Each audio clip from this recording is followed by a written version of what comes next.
social security, and this together came to be known by a generic term that is called human development.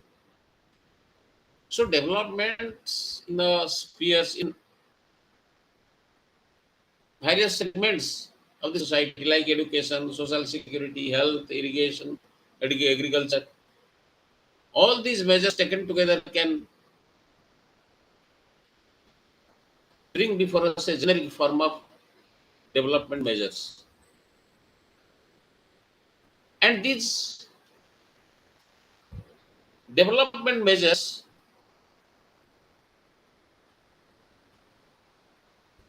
they are introduced by the state both at the national level and also in the regional level and also in the local levels.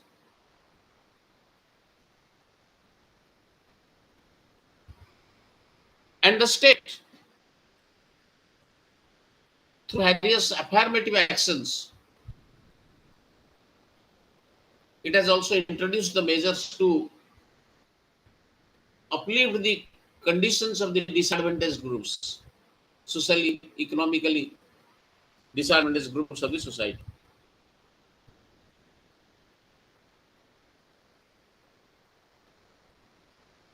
And also, the disadvantages were also identified on the basis of the social and economic backwardness of the communities and the regional imbalances.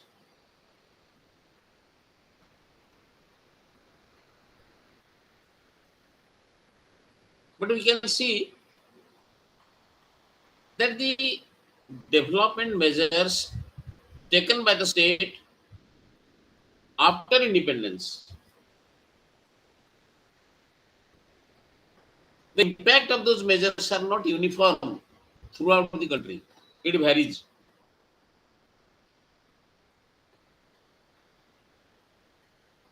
The impact is different in different regions, in different sectors.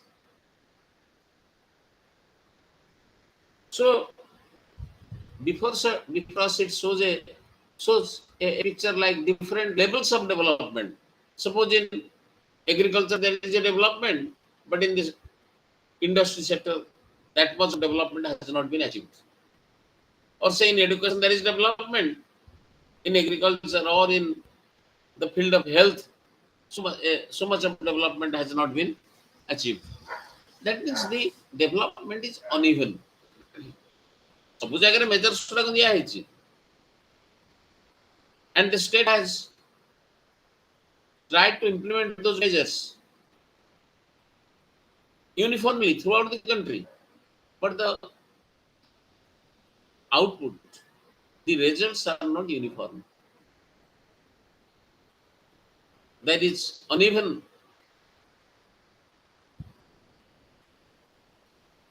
development, results of development in various regions. The development policies which are pursued by our state, they have been affected by various factors. There are many external factors and also there are many internal factors. So the focus of development policies of the state, they have been changing in the light of the effects on the state.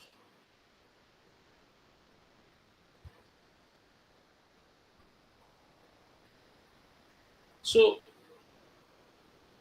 not only this, the preferential treatment to some regions, some on the basis of the potential for development and some of the other on the basis of their backwardness, they have raised the problems of regional imbalance. Even as the impact of development on the democratic rights of women, the rights of Dalits, the rights of backward classes, they have received an increased attention during the past few decades.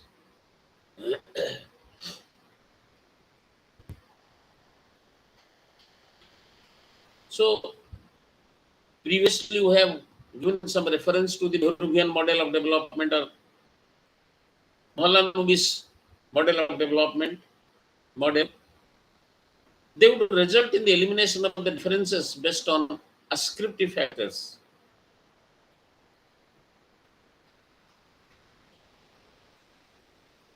So instead, the ethnicity, mobilization on the lines of caste, religion, language, culture, region, etc., they have posed new challenges before the democracy, and also they pose new challenges in the way of implementation of the development programs or measures.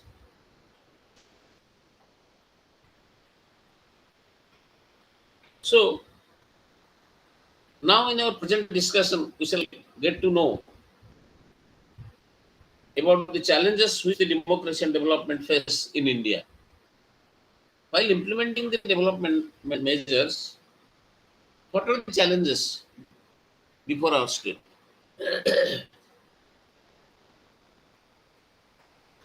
So the deep understanding of the Indian democracy, it involves the analysis of emergent issues and the ongoing challenges it faces. So we shall now take up the discussion on various issues or challenges on the way of development. The first one is human development. So far as health, education, and social security is concerned,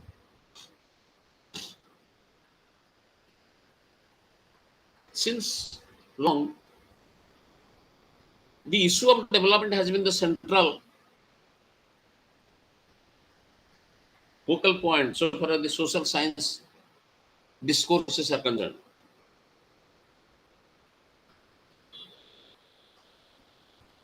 And with the emergence and maturity of capitalism,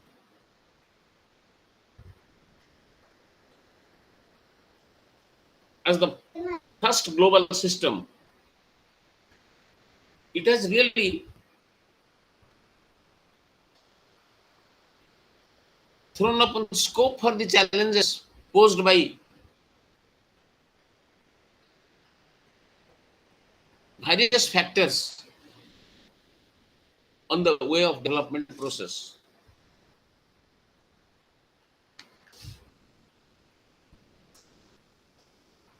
So, what is human development? And what are the so human development as such is a very generic term.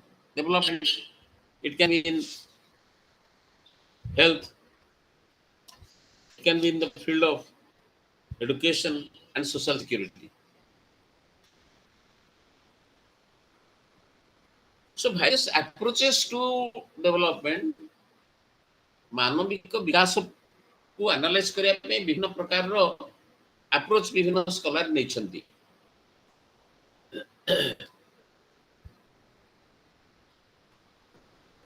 For example, one approach is income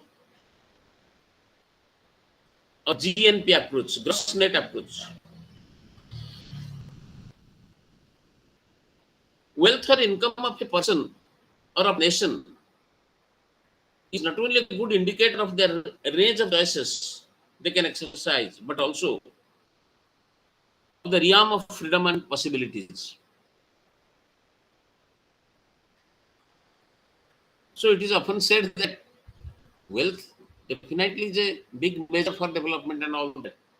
It is said that virtue, thy name is gold.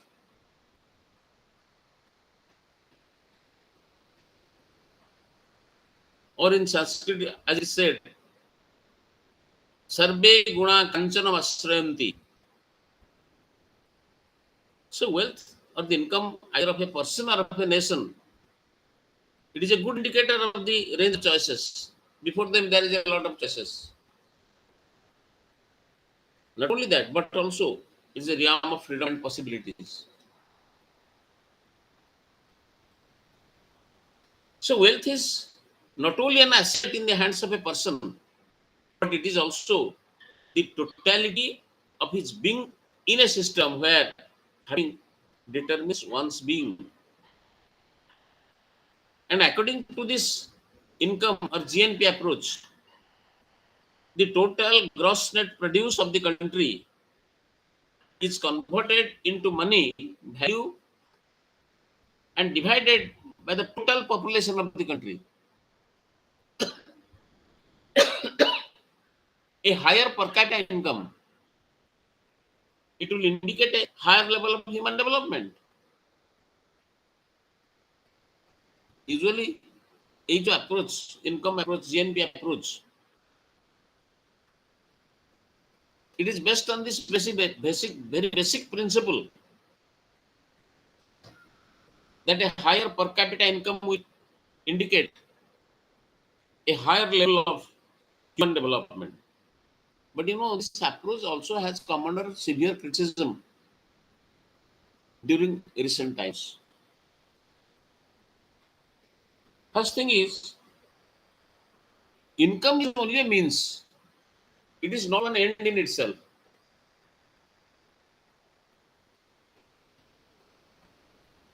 ତାମାନେ ଜଣଙ୍କ ପାଖରେ ବହୁତ ପଇସା ଅଛି ବା wealth ଅଛି ଅର୍ଥ ନୁହେଁ that he is leading a quality life. I think my point you understand. So income cannot ensure quality of life. That is also true both in case of one individual and also of a nation. Well-being of an individual and society mostly depends upon the use to which income is put and not on the level of income alone. I have a higher income, but I misuse it. So higher income of a drug addict, the higher income of a sick person, and a country which is engaged in prolonged war, internal conflicts, we cannot expect better lifestyle or quality of living either from the person or from the society. କାରଣ ଧରନ୍ତୁ ଗୋଟେ sick person, ତାର ତ ଅନେକ income ତାର ସେ ରୋଗ ପରିବାକୁ ବୈଦ୍ୟ ପାଖରେ ଖର୍ଚ୍ଚ ହେଇଯିବ। ଗୋଟେ ଡ୍ରଗ୍ ଆଡିକ୍ଟ, ତାର ଯେତେ ରୋଜଗାର ଥିଲେ ବି ସବୁ ତାର ଡ୍ରଗ୍ ବାବଦରେ ଖର୍ଚ୍ଚ ହେଇଯିବ। ଧରନ୍ତୁ ଗୋଟେ nation is very wealthy, but the nation is engaged in prolonged war, ତେବେ ଯୁଦ୍ଧରେ ତାର ସବୁତକ ପଇସା ବରବାଦ ହେଇଯିବ। So we cannot expect in this situation a better level of well-being, better level of living. We cannot, I mean, it is always situational. Higher income doesn't mean that it can ensure better style of life. Income takes into account only the material aspects of the social assets. It does not take into account the non-material component. Well-being always depends on possibilities, opportunities, capabilities with the individual in a particular society, which in turn is based on the nature of the social capital as a feature of social organization, such as trust. The social capital, trust, norms, networks, which can improve the coordinated action of an individual in a society. And another criticism is that this income or GNP approach only takes into account the material aspect, but it never takes into account the non-material aspect, the social capital, etc. Income of a country or an individual at a particular point of time is incapable of assessing the potentialities and growth prospects in future.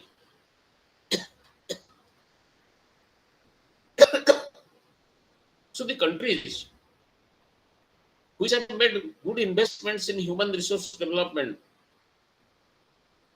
HRD जो country जैसे invest कला, for example,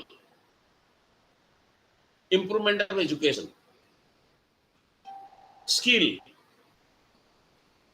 sometimes may indicate low levels of income but higher potential in future than the countries which have higher level of income at present but they spend little on these investments. जो country टा HRD by human resource development aspect रे बेसी invest Kalani, naturally we can't expect a better quality of living in that particular society. And another criticism is higher income with higher disparities will indicate relatively lower levels of well-being than medium income with low level of disparities. So the experiences of the countries show that high levels of human development at modest income levels and poor levels of human development at the fairly high income level.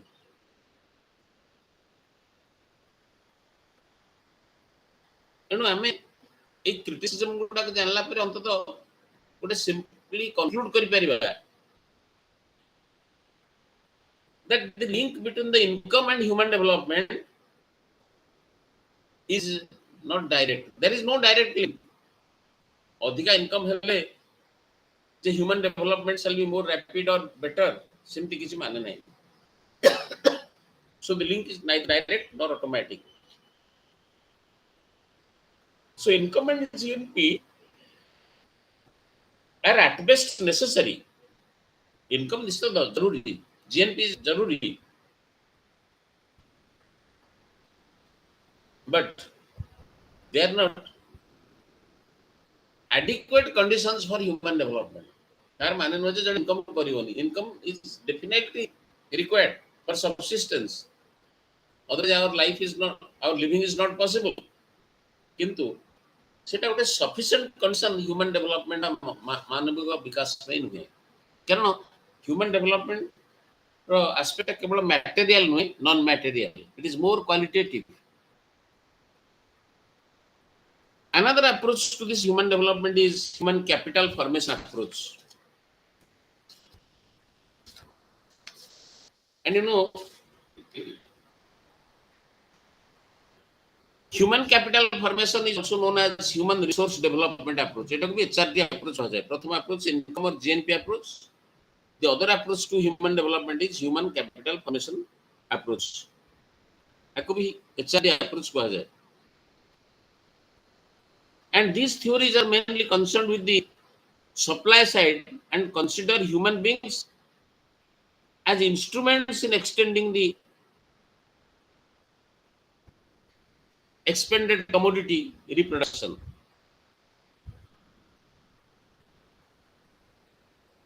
You know, there is no denial of the fact that it is primarily human ability to produce that distinguish them from the rest of the species in the animal kingdom. But this is a very narrow view of human development, human productive potentials. Apart from commodity production, human beings are also creators of their own history. So,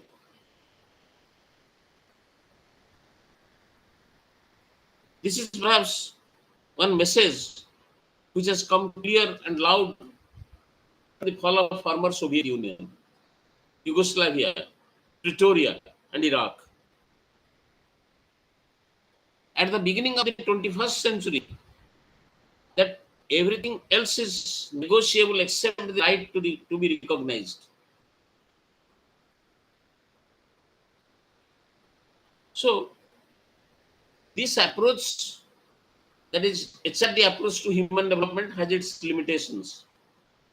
It captures only the smaller part of human creativity,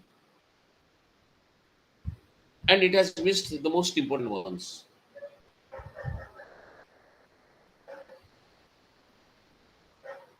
There is also another approach, human welfare approach. Actually, with the advent of modern welfare states, विशेष करी liberal capitalism धीरे धीरे modern welfare state establishment आडକୁ ଗଲା जनमंगल राष्ट्र आसला परे a human welfare approach टा बेसी आदृत होला. It has become more popularized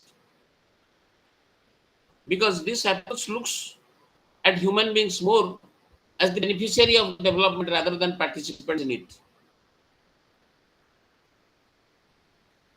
This approach appears to be in the interest of general well-being and common good.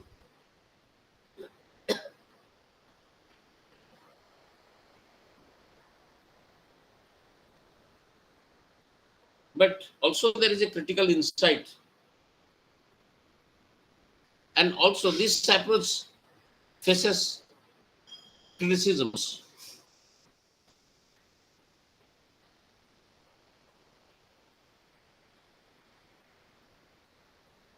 You know, class rule was replaced by hegemonic control, use of open violence by the structural violence, then the brutal power of capillary power relationship. And what really happened, naked exploitation gave way to hegemonized control and governability. So,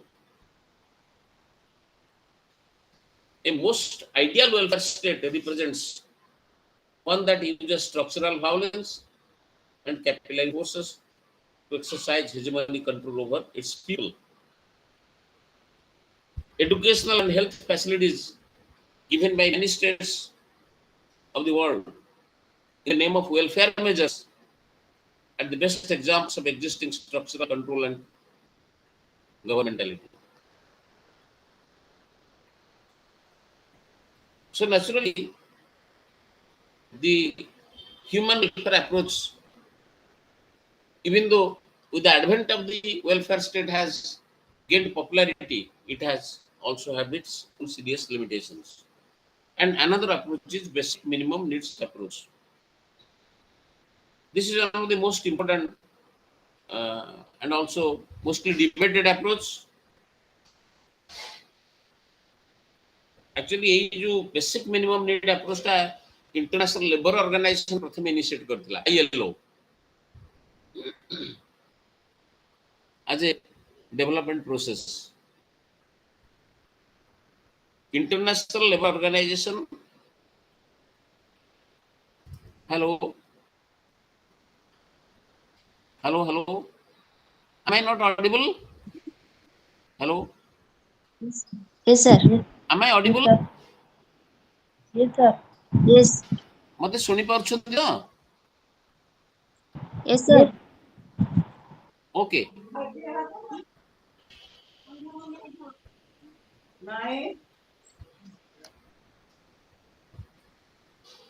So the ILO, International Labour Organization, it has identified 6 basic needs. Basic needs गुड़ाक कौन? Namely health, education, food, water supply, sanitation and housing. Minimum needs गुड़ाक. देखो स्वास्थ्य, शिक्षा, खाद्य, पानीय जलर व्यवस्था, परिमलता sanitation and housing,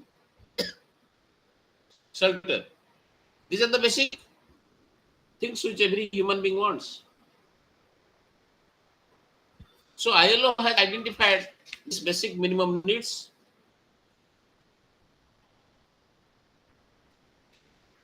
It is because of such an existential approach towards sensitive and very naturally pertinent issues like human development. But this basic minimum approach also, which is initiated by ILO,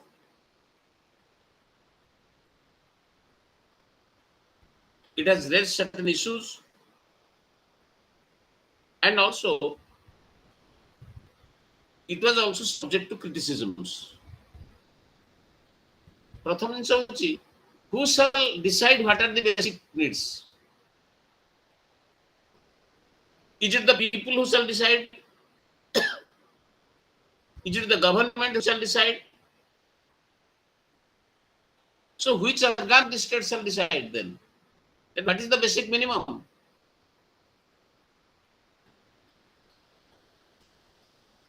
For example, ILO considers employment as a basic need. But according to Sydney Webb and Beatrice Webb, जो माने habeas socialist of England, ना अपन सुनिथिबे. So according to Sydney Webb, it includes leisure. Leisure is also a basic need. In China, the basic need is a decent funeral. In some of the countries, also some others, they consider safety as a basic necessity. Then the other issue which has been raised is the concept of basic needs subjective or objective? How to solve the differences that emerge due to the position one occupies in the market? Then do the basic needs, they refer to conditions for a full, long and healthy life of a specific bundle of goods and services which are deemed to provide opportunities for these conditions? Then another question also raised, what is the purpose of participation? What is the relationship between the redistribution approach to development and basic needs approach? Whether the basic needs are an end in itself or they are instruments for developing the human resources. They act as the instruments for increasing human resources. These are the basic questions. And really, with the ushering of globalization, the trend of globalization, what should be the role of globalization and international support in mobilizing the basic needs?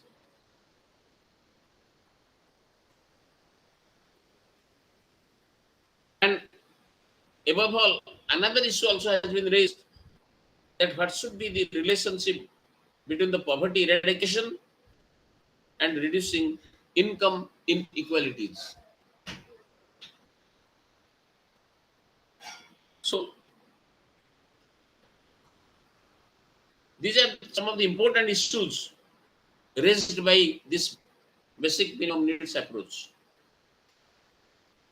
So whatever it may be, we have just come to have a very quick, or a very precise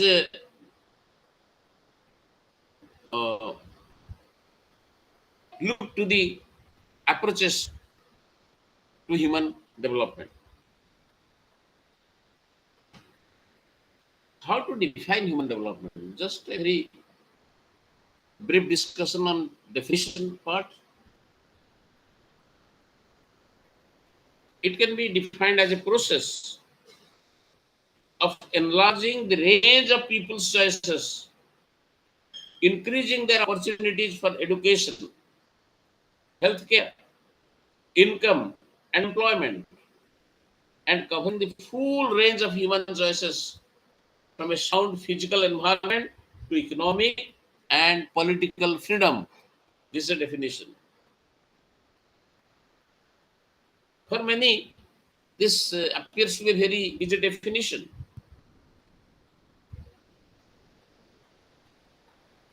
But to arrive at a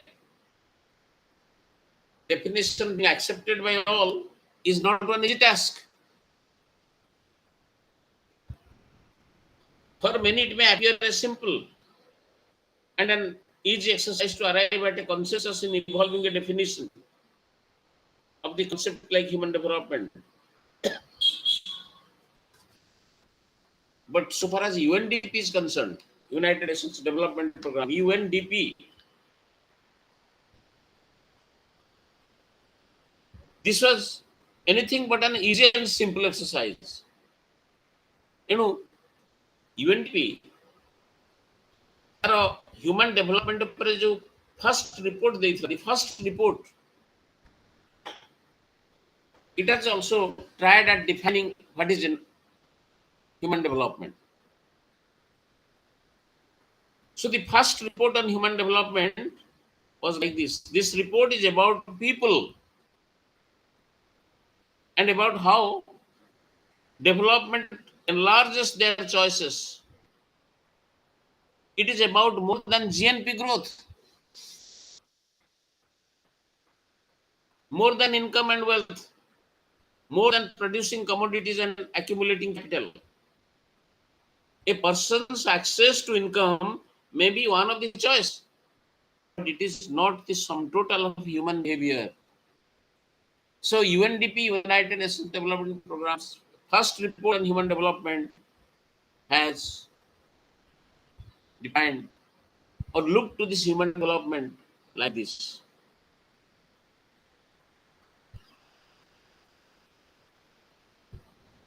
So in this report,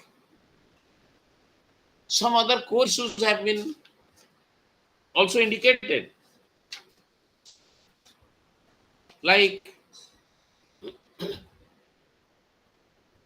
development enables people to have the choices, though no one can guarantee happiness to others. Development should aim at creating conducive environment for people to develop their full potential.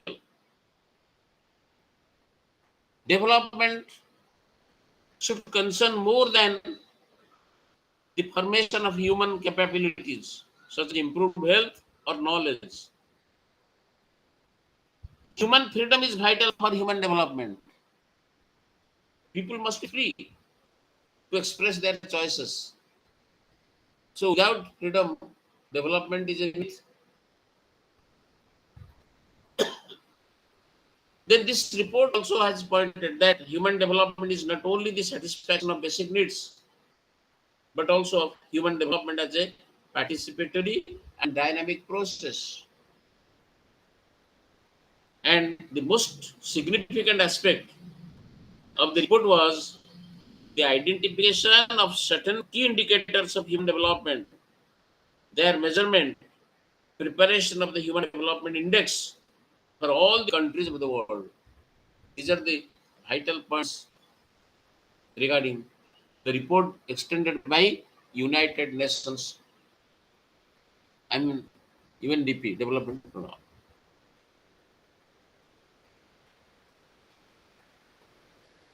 So the 1990 report was the first endeavor in this direction. This report identified three essential elements of human life. What are those essential points? Please remember: longevity, knowledge, and decent living standard.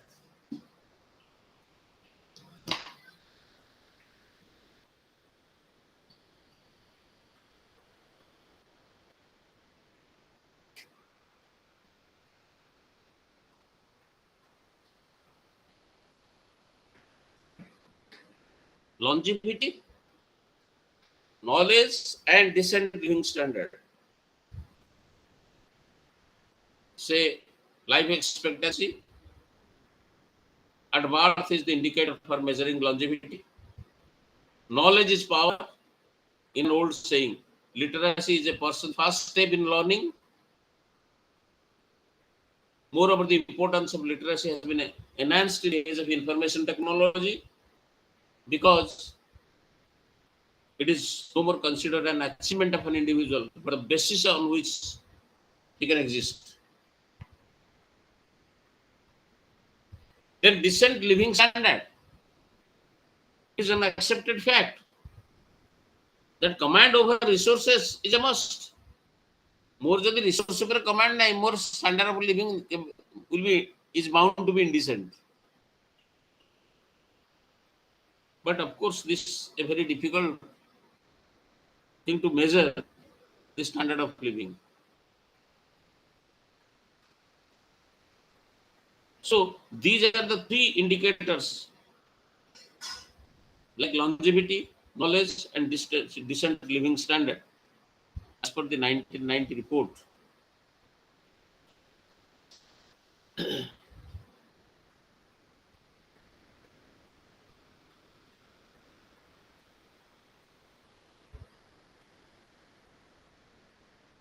In a Human Development Report of 1995, some other important aspects they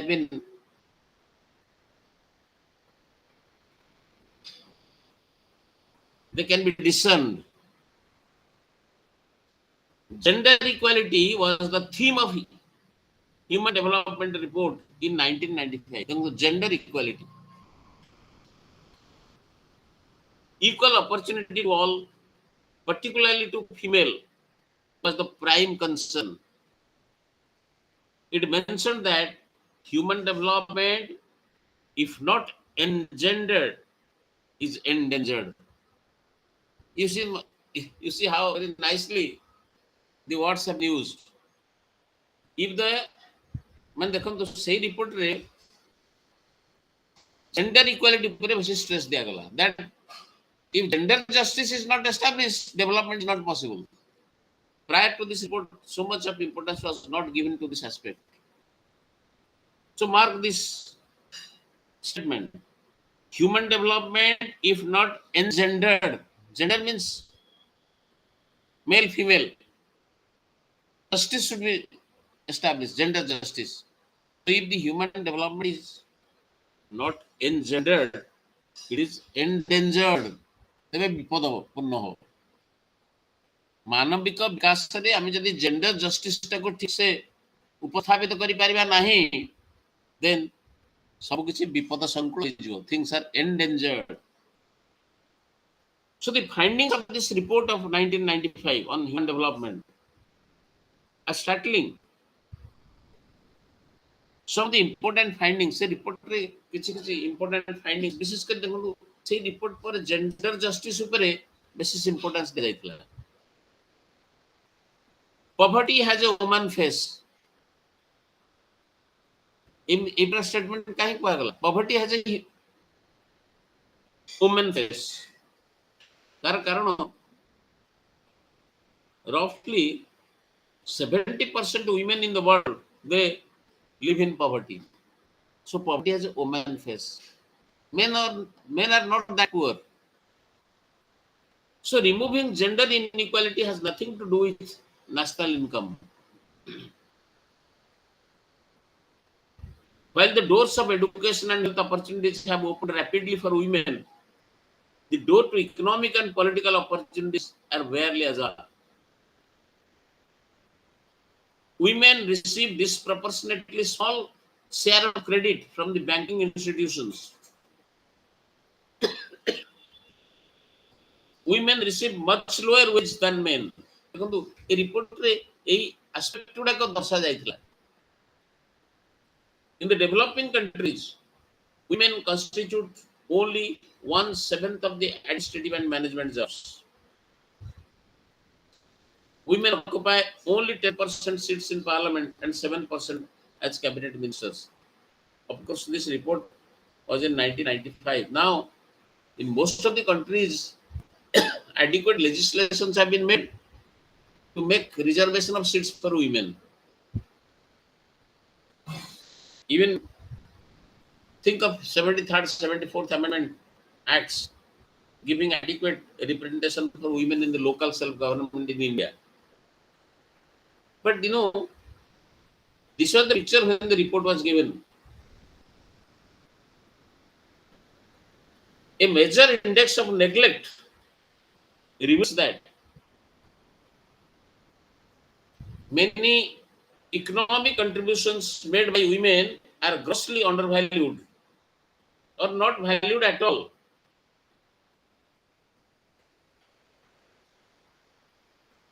Discrimination against women and their devaluation begins even before life begins. Violence against women becomes part of marriage. In some countries, two-thirds married women suffer domestic violence. So this HDR report, that is Human Development Report of 1995, was methodological, conceptual changes in the construction of Human Development Index relating to variables. And there were two changes made in this report. The first was related to level of knowledge and awareness. The second change was related to the lowering of the minimum value of income.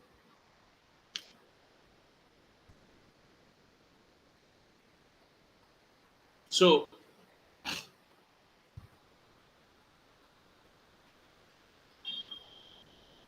the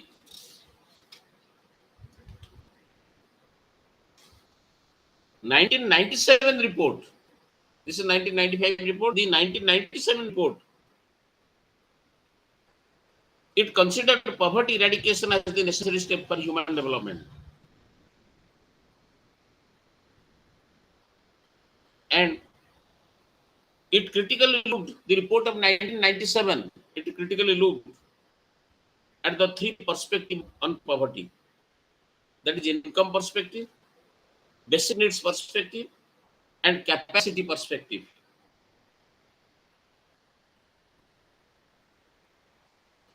And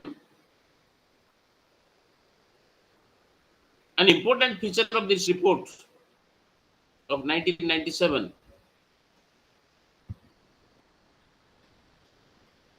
was preparing Human Poverty Index, that is HPI, Human Poverty Index for the developed and the developing countries respectively. It concentrated on deprivation in three elements of human life. Deprivation related to survival, relating to knowledge, and relating to decent living people below poverty line. Then also there is another report in 1998. देखो तो प्रत्येक year report wise हमें human development measures by index गुड़ाको हमें we are having a look to these things. The report of 1998 was slightly different from the previous reports. The major concern of all the previous reports was centered around increasing consumption and meeting the basic needs. But this report 1998, it blamed the spurious consumption patterns in some countries which are responsible for low levels of well-being world over. 1998 report ଦର୍ଶାଗଲା ଯେ କିଛି countries ମାନଙ୍କର spurious consumption pattern, it has affected the other countries, the well-being of the other countries of the world. Therefore, this report of 1998 emphasized on changing today's consumption pattern for tomorrow's human development.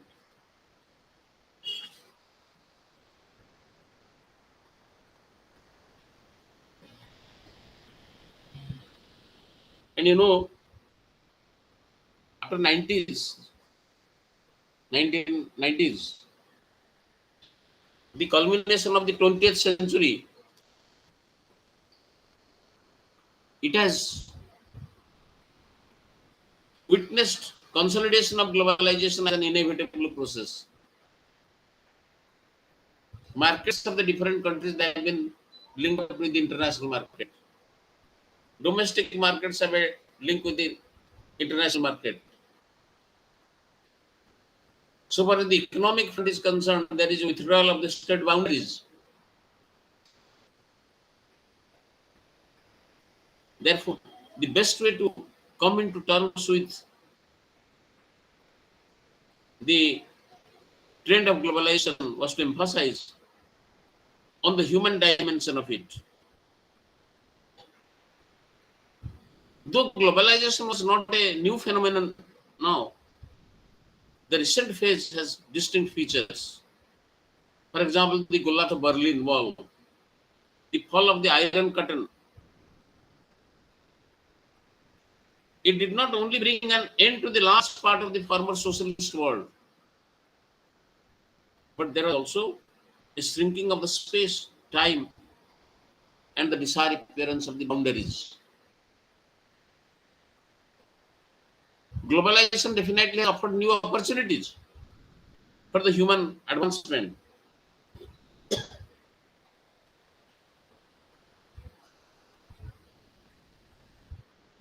But its advantages can be availed only by those who have strong governance. ଆମେ ଜାଣୁଛେ ଯେ globalisation ଥ୍ରୁରେ ଯଥେଷ୍ଟ opportunity ଖୋଲି ଦିଆଗଲା. It has been made, I mean, it was spreading all over. But who can take the advantage? Only those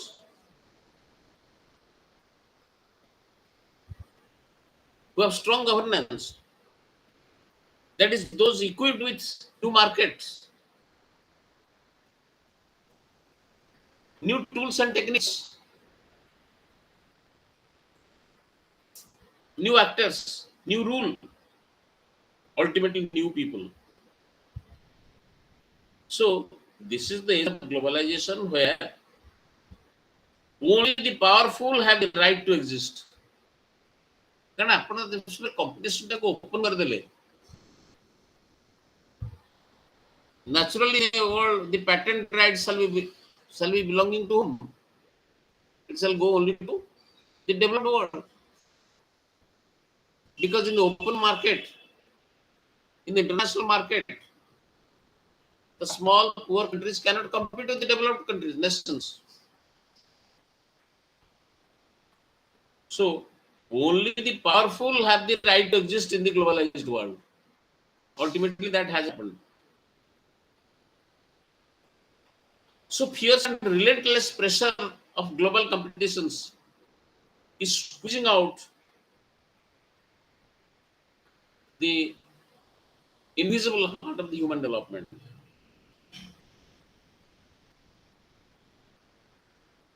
Globalization ଟା human development को ଯଥେଷ୍ଟ squeeze କରିଦେଲା ଏବଂ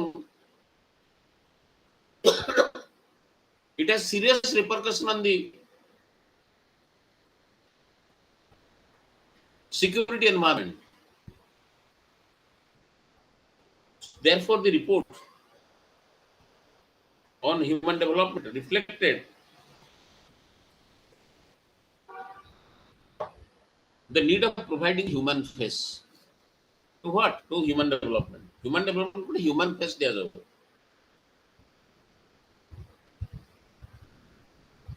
ତେଣୁ 2000 ମସିହାରେ ଯୋଉ human development report ପ୍ରକାଶ ପାଇଲା,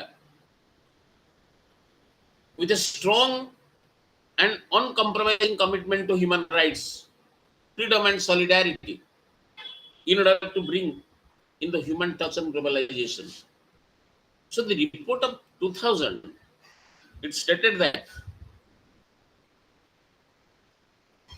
human rights and human development share a common vision, common purpose to secure freedom, well-being and dignity of the people everywhere.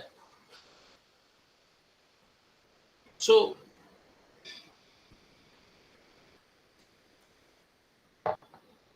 the report of 2000 talked of freedom from discrimination by gender, race, ethnicity, nationality, origin, and religion. Freedom from fear of threat to personal security, from torture, arbitrary arrest, and other violent acts. Freedom to develop and realize one's own human potentialities. Freedom from injustice and violation of the rule of law. Freedom of thought and speech, and to participate in decision making and forming associations. And freedom for decent work without exploitation. The 2000 Human Development Report It talks of all these important aspects and areas. So this report also made attempts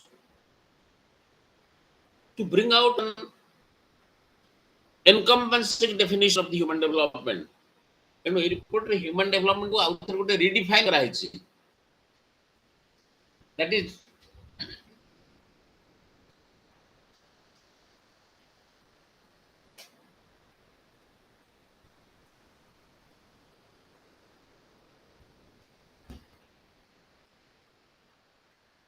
the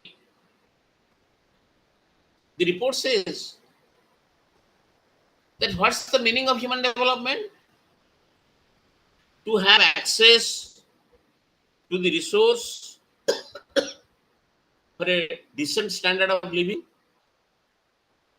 But the realm of human development extends further into other areas of choice highly valued by the people, including participation, security, sustainability, guaranteed human rights, all needed for being creative and productive, and for enjoying self-respect, empowerment, and a sense of belonging to a community. This is the definition given by the report of 2000. So, in one sentence, human development has been defined like this, that it is development of the people, for the people, and by the people. ଆମେ ଯେମିତି ତାକୁ democracy କି ଯେମିତି ଗୋଟେ age old ଡେଫିନେସନରେ ଆମେ କହିଛେ democracy is of the people, for the people, and by the people. So this report 2000 has defined development also in the same spirit, that in one sentence that it's development of the people, for the people, and by the people. What about 2001 Human Development Report? It tried to link human development to technology. देखो तो प्रत्येक report रे गोटे नुआ नुआ aspect से माने प्राय emphasise करछन्ती.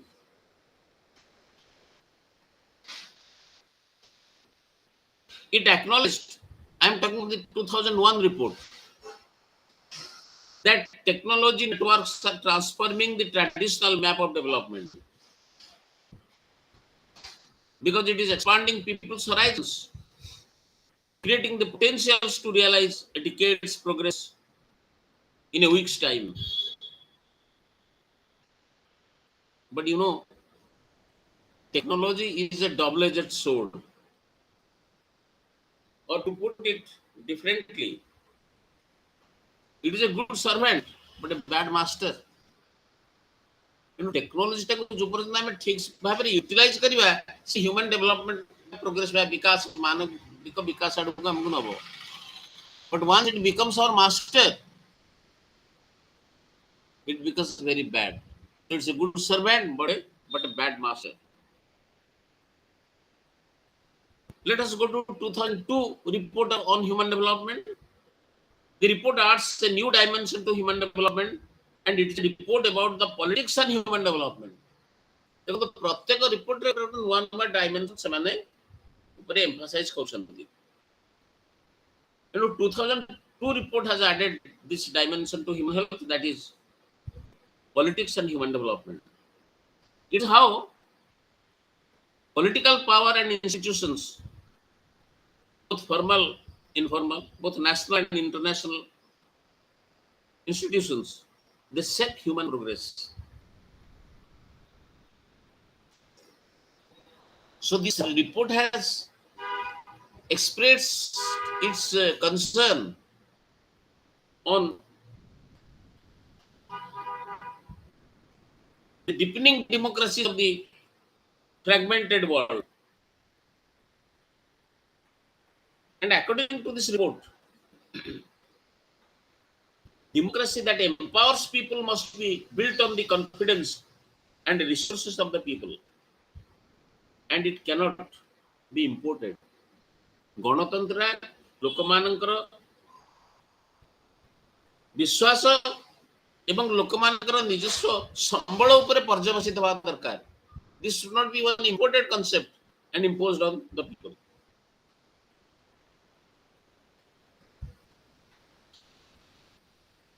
So this is all about 2002 report. Then also 2000 report, there is some reference which makes a bold beginning by saying, very importantly, you almost be knowing about this Millennium Development Goals. And 2003 re Human Development Report put a bold beginning by these catchwords, Millennium Development Goals.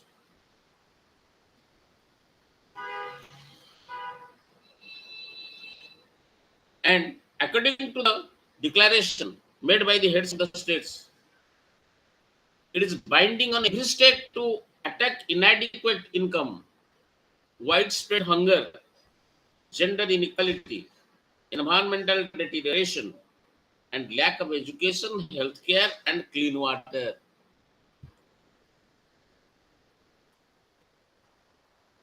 And its goals also include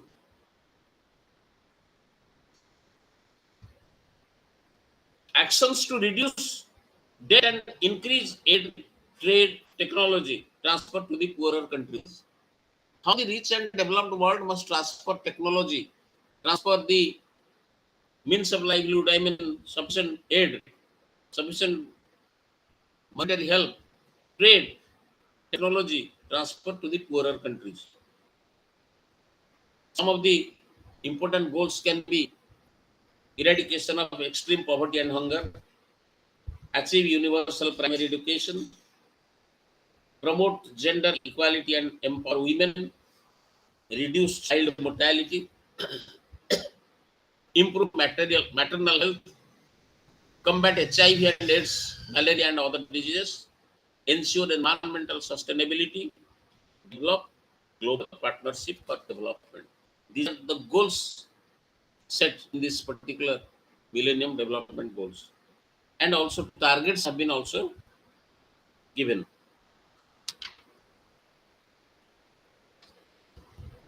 So, Hello, hello, yes, sir. uh-huh. Hello, sir. କିଛି important question ଦେଲେ ଭଲ ହୁଅନ୍ତା. Hello, hello. Sir, କିଛି important question ଦେଲେ ଭଲ ହୁଅନ୍ତା. ହଁ ହଁ ଆମେ ଗୋଟେ କ୍ଲାସରେ ଶେଷ ଆଡ଼କୁ ଆମେ କିଛି କିଛି ଇମ୍ପୋର୍ଟାଣ୍ଟ କ୍ୱେଶ୍ଚିନ୍ ଗୁଡ଼ାକ ଡିସ୍କସ୍ କରିବା। ମୁଁ ଆଗ ଜେନେରାଲ ଲିଟରେଚରଟାକୁ କହିଦିଏ।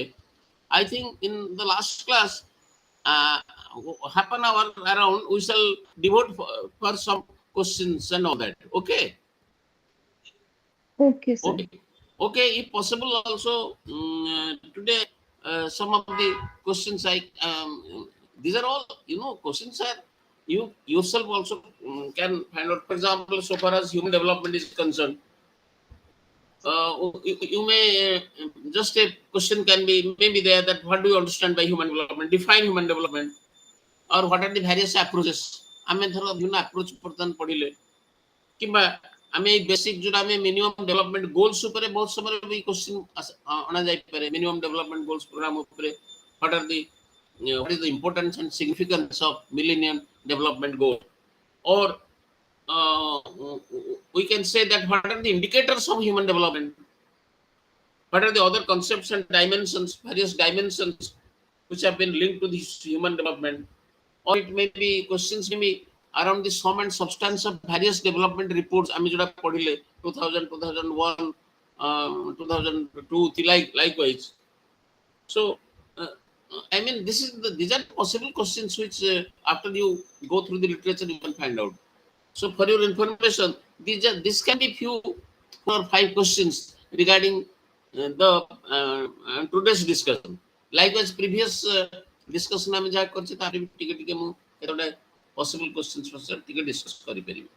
ଆଜି ଧରନ୍ତୁ ଆମେ ଯାହା ପଢଉଛେ these type of questions may be asked.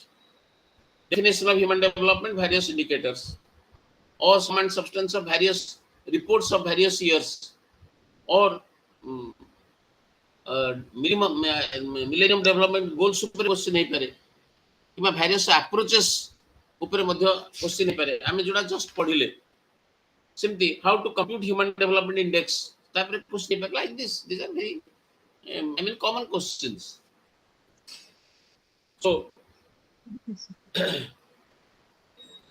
uh, this is all about the human development. And India, unlike many developing countries, it has also well developed statistical system, and uh, there are many. I mean, we have human development report at the national level also in the case of India, published every year, and also in the state levels. In major states like Maharashtra, Madhya Pradesh, Karnataka, Rajasthan, Uttar Pradesh, they have also prepared human development reports in the respective states. And India case both in the national level, the national government and also many state governments, they have prepared their own human development reports. For example, Maharashtrian state report that following indicators ବିଷୟରେ ସେମାନେ ମଧ୍ୟ mention କରିଛନ୍ତି: infant mortality, nutrition, then human development index and per capita district domestic production, literacy rate, achievement and improvement indices for literacy, achievement and improvement indices for um, the um, for certain period of time, then district wise classification of village amenities likewise. So this is the picture of human प्रत्येक national level रे ଏବଂ state level ମଧ୍ୟ ସେମାନେ human development reports प्रकाश କରୁଛନ୍ତି। ଏଥିରେ ସେମାନେ ତାଙ୍କର goals and targets ବିଷୟରେ ମଧ୍ୟ mention କରୁଛନ୍ତି, goals of the and the targets of this uh, various measures and all that. So according to the report published in 2002,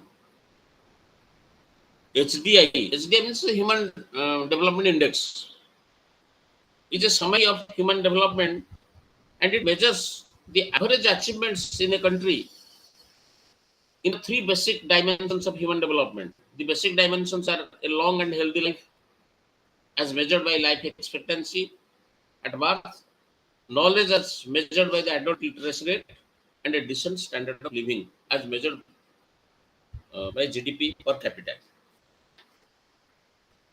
Another important aspect of discussion shall be gender and development. ଆପଣ ଦେଖନ୍ତୁ, women question is very important always. ଆପଣ ଏବେ ବି ଆମେ discussion ଦେଖିଲେ in some of the reports ସେମାନେ ଦର୍ଶାଇଛନ୍ତି ଯେ over the world sufficient development measures have not been taken up for the upliftment of the women. They are marginalized both in the economic front. Sufficient opportunities for political participation they have not been given, like that we have already discussed. So but जो feminist movement गुड़ाक धीरे धीरे आसला all over the world, you must be knowing the three strands of feminism, like liberal feminism, socialist feminism, radical feminism. They uh, they emphasize upon the women rights. You will soon track ତାଙ୍କର rights of women, ତାଙ୍କର ପ୍ରଥମ जो महिला ମାନଙ୍କ rights ବିଷୟରେ जो emphasize करथिले Wollstonecraft, and onwards there are many feminist writers, those who have thrown open the issues regarding gender injustice. The biological difference between man and woman is generally the basis of defining them. And you know, the way the differences are produced and then rationalized is what is known as gender relationship. You know, ଆପଣ ଅନେକ literature sex gender difference ମଧ୍ୟ ଦେଖୁଥିବେ, where sex is biological, gender is a cultural concept. Gender is a matter of culture. It refers to the social classification of men and women into masculine and feminine. Gender reflects the existing power relationship in any given society. The power relations in society are of unequal nature, where women are given secondary position to men. So I need not repeat all those things because you must be all exposed to this uh, type of analysis in most of the literature on the gender justice. But now development and gender, they have been uh, they have been related in many strange ways. Develop, Development has been differently defined as progress, positive change in the socio-economic position of the people, a community or a nation. And in the third world and in most of the erstwhile colonized countries, it was the demand for development and a future development vision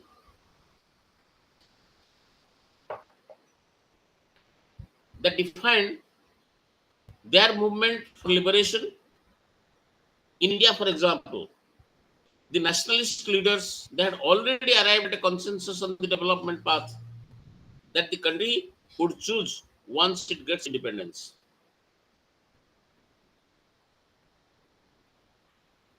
Democracy and democratic institutions, for example, as the constitutional framers of India thought, were the greatest guarantee of women's rights and well-being. As experience has shown, it is the democratic system which has provided the women space to make their individual as well as collective voice felt. So no wonder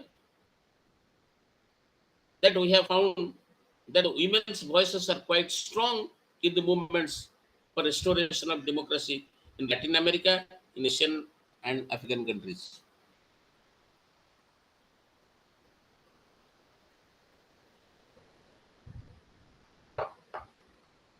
Okay, just I want a very break of 2 minutes. Only 2 minutes break, please.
Hello, friends. Okay, I shall resume. So then uh, there are two predominant strategies for development, followed by the less developed and ex-colonial countries. First, there was a sense of urgency in correcting the disarticulation which was affected by the colonial countries. Think in terms of India, that was also a case because in the pre-colonial period, the the conditions created by the colonial rule was to be dismantled for a better democratic setup, which can pave the way for the smooth advanced development processes in the independent country. Then creating an industrial base for the future industrial and economic activity in this sense was a natural outcome.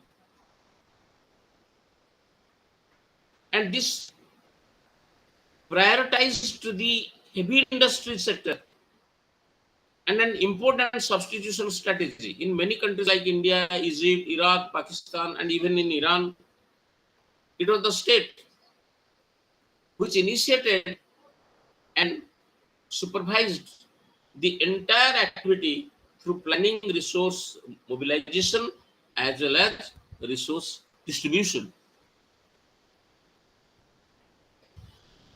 So this is one strategy. The second strategy adopted was export-led growth, followed mainly in small-sized countries. It entailed a close linking with the global economy and specializing in the goods and services produced for the world market. This was also the strategy was followed mainly in East Asian countries, Israel, Morocco, the Tunisia, etc.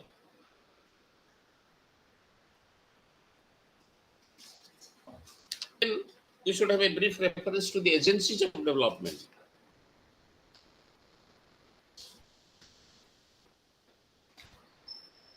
There is a close link between the change of the overall status of women and the autonomy that she gains through changes in some crucial areas of her life. And what are those crucial areas of life? That is access to education, better healthcare, access to gainful employment, and opportunity to take decisions. The society, as it empirically does not grant these without struggle. So many things have been given to the women after a long protracted struggle and all that, women movements and all that.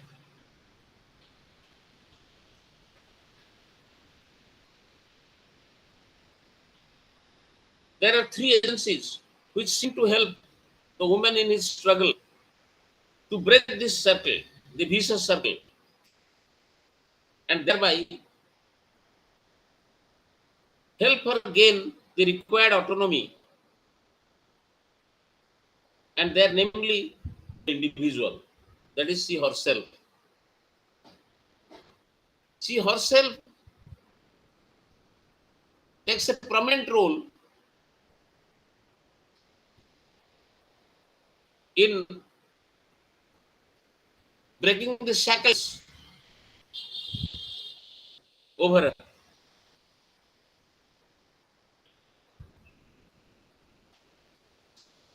Then the community that she lives in, and in the modern times, then the state. So remember, these are the three agencies: her, she herself, then the community that she lives in, then the state. Of course, in recent times, There have been other agencies like United Nations, World Bank, multinational corporations, and many development agencies which are suprastate institutions or multinational agencies. However, at the moment, in most places,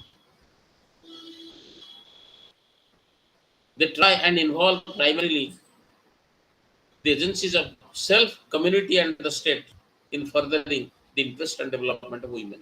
Women development देखो तो तीनटा agency very strongly involved. Those are the self, माने women himself, herself. Then the community in which he lives and the state. These are the এবং অনেক supra state agencies বা অনেক multinational agencies, they are trying to involve these three agencies in the process of development for women.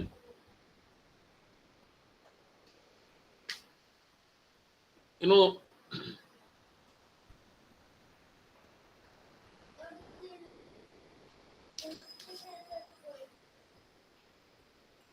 there is a strong belief that the libertarian which insists that it is the individual and for merit that alone count. Any intervention by the community or the state on her behalf proves not only counterproductive in the final analysis, but also detrimental to her well-being. प्रथम agency तामने the woman herself is the right person to fight for herself. Sometimes the intervention by the community or by the state may be counterproductive in final analysis. They may be detrimental to the well-being of women. So this proves helpful in pursuing policies which advocate the state's withdrawal from any welfare activities. It was made popular during the early 80s with people like Margaret Thatcher, Ronald Reagan, who argued for what is known as complete freedom to the individual and the withdrawal of the state from affairs of individual freedom. The other side is community, that is the communitarian view, which has gained some popularity these days due to two factors. First, the most powerful women's movement over the world during last 3 decades, they have been fought by women with the help of local communities. Second factor is the Western aid agencies too are propagating the communitarian idea in their program. So these are mostly the two factors for which the communitarian view gains popularity. Prathama ଆମେ যেটা କହିଲେ individual, the self. This one is communitarian. That with the help of the community, how the women liberation movements also have come to be successful. The basic proposition is that women's development and freedom lies in the community itself, where rights are enshrined. It derives its rights from the community by becoming a member of the community. It is therefore the community which should be galvanized to further the development of women. देखो प्रथमटा धरନ୍ତୁ ଅନେକ ସମୟରେ Margaret ଥ୍ୟାଚର ବା Rigan administration ସମୟରେ individual ଟାକୁ complete freedom ଦିଆ ହେଇଗଲା ଯେ state ବା କମ୍ୟୁନିଟି ଇଣ୍ଟରଫେयर କରିବେ ନାହିଁ. Women themselves can find out that what is the best scope for them so that they can develop. The rights can be established. Second, it is the community and the woman being a member of the community only can derive the right type of authority or the right type of protection for rights. So One close analysis, however, is that the natural or traditional communities in most places are bound up with patriarchal normative universe from which the women could hardly get true justice. But really, what happened? The traditional societies are patriarchal, male dominated. So some critics say that if the community shall be given the right to intervene, then the women cannot find its rights to be properly placed, properly protected, because it is all patriarchal society.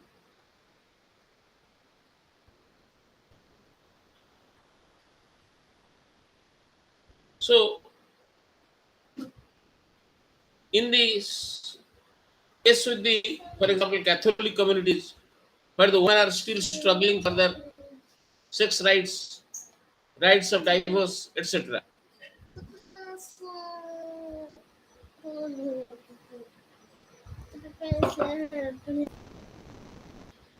So we shall find there is a continuous effort to wrest from women's control even the residual powers.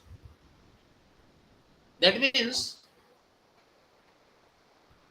if the community's intervention is allowed in patriarchal communities, in patriarchal societies, it will be highly difficult on the part of the women to protect their rights because everywhere there shall be a male dominance.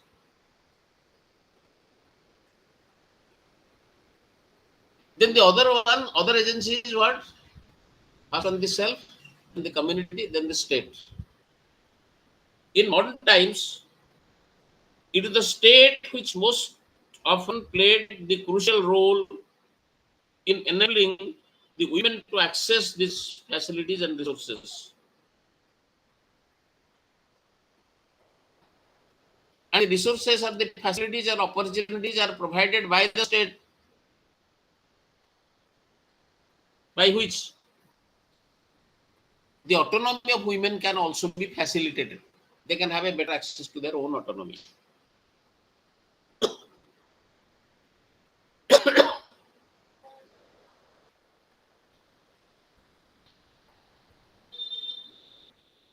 So the the supportive role of the state is very much emphasized. The supportive role, which must support women empowerment, which must be proactive in order to empower the women. So the state definitely has significant role to play in the developing countries. Even in Scandinavian countries, it is the state which has come up to mobilize the social resources. In India, for example, some reference can be given to our country. Like many other colonized countries, the leadership of the freedom movement inherited the state apparatus of the erstwhile rulers. And they tried to reorient those structures into taking up the role of new developmental tasks. Gender and particularly the development of women was also considered as a responsibility of the state. So till today, the women's movement in India keep forcing and demanding that states should intervene more and more to bring equality between sexes, between the male and female. So the idea of well-being seen as an entrance to women's development in development of um, her capabilities, through which it is argued that her freedom and development is ensured.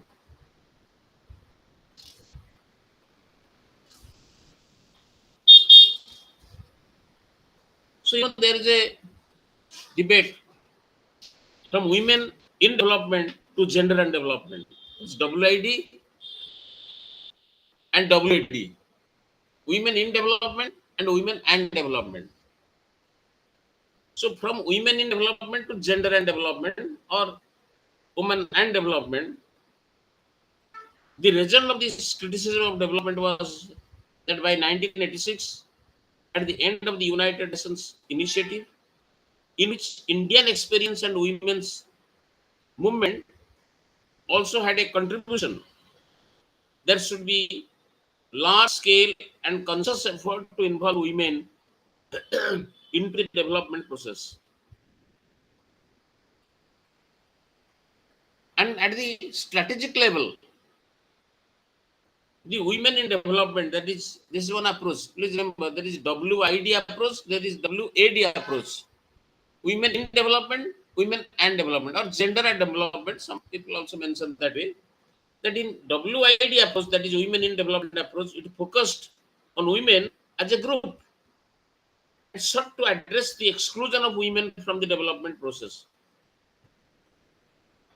So it emphasized that if development would only incorporate and include women's productive capacity, it would be more efficient. Since the 1970s, the world is no more the old world. Global environmental concerns issues of small communities living in far off places like the villages in Himalayan hills or the Andean villages in South America or the remote villages of the African continents, they are coming to force into discourse. So from this WID approach, this GAD or gender and development approach, this should advocate not to look at women as just to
मत शुणी पारुछंती hello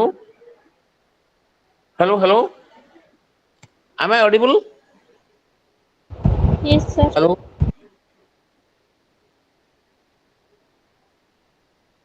hello am I audible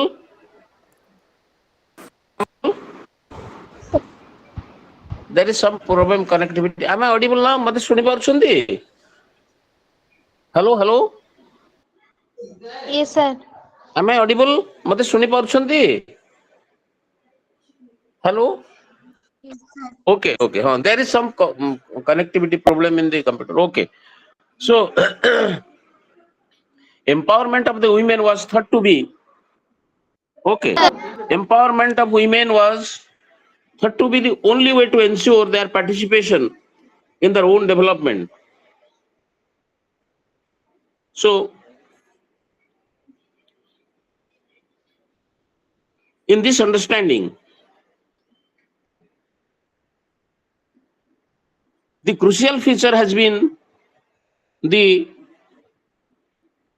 attack on the idea of the traditional understanding of the domain of private and public, in which women's work as well as life has been compartmentalized.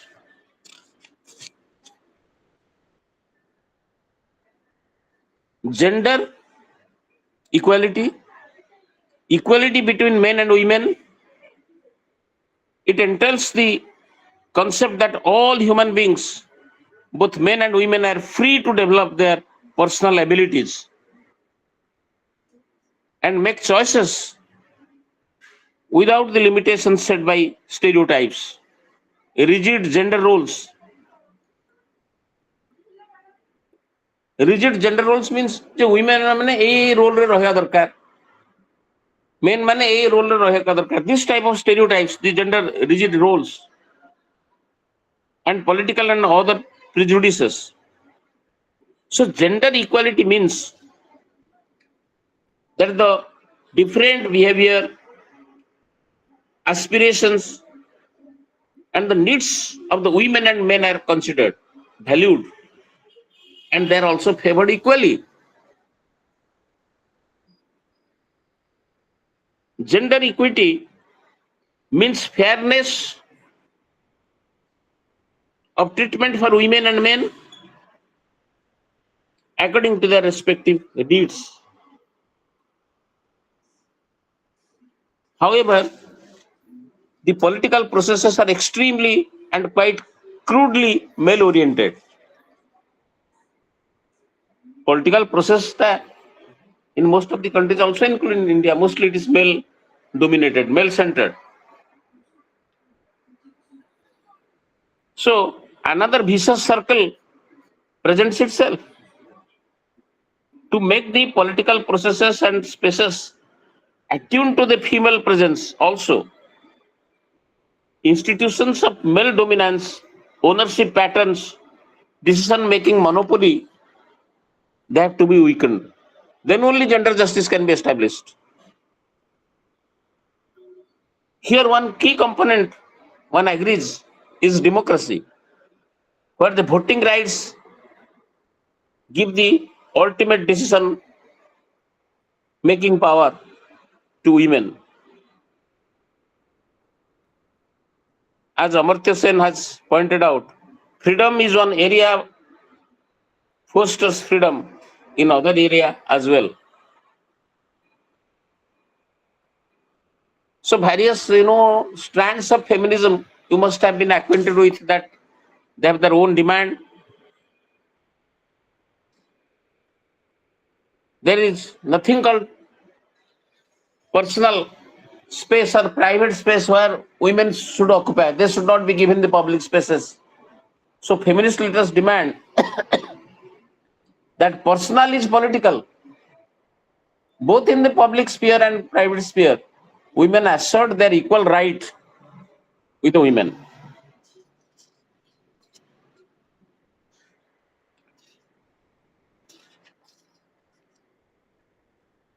Then we shall briefly throw some light on the regional imbalances.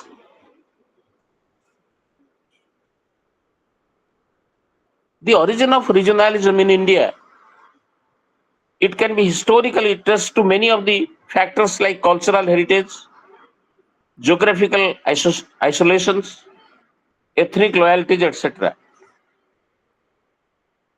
For a political theorist, however, it is more to be viewed as the complex of political, economic, and ethnic phenomena. So regionalism is nothing but an expression of the heightened political consciousness, expanding participation and increasing competition for scarce resources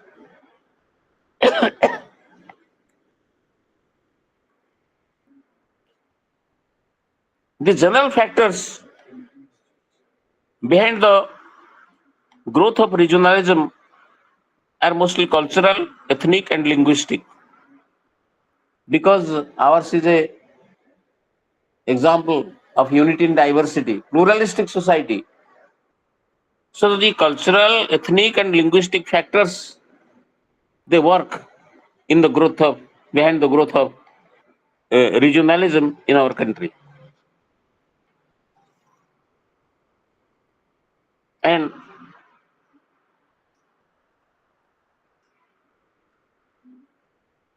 there have been, as we shall gradually discuss, features of Indian federal system, they have engendered the regional conflicts.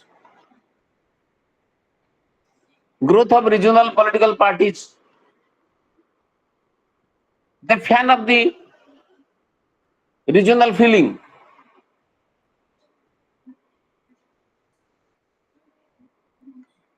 And a significant aspect of this issue of regionalism has been the dialectic of centralization and decentralization between the center and the states. The appropriate pattern of devolution of power. The introduction of the new economic policies in 1991, it has also further widened the gap between the rich and the poor regions, as the poor regions have failed to attract the private investments, both in the domestic investment and also the foreign investment. Besides these other factors like the increasing electoral strength of the regional proprietary classes, the federalization of the political party system in the coalition politics, which has emerged in the aftermath of the Congress as the dominant party, can be counted as the factor leading to the growth of regionalization of Indian democratic politics.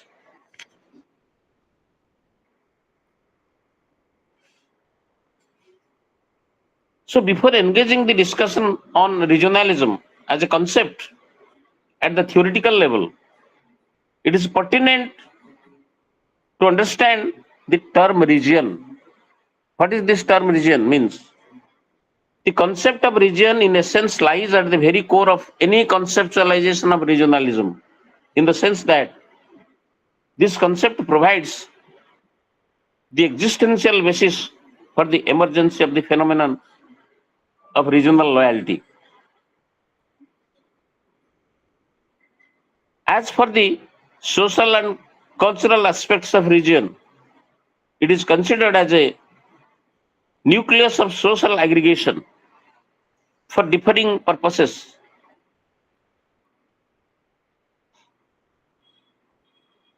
It also sometimes it can be seen that if a region is a territorial concept, its attributes are not exclusively territorial. And the regionalism emerges primarily because of the differing perceptions of the region by respective political leadership and the popular masses.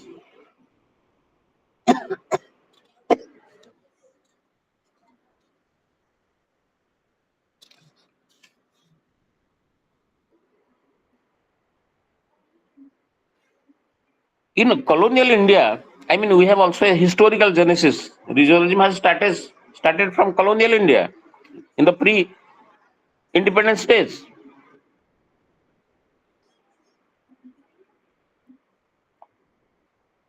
Both nationalism and regionalism, they have had their origin in the national movement politics.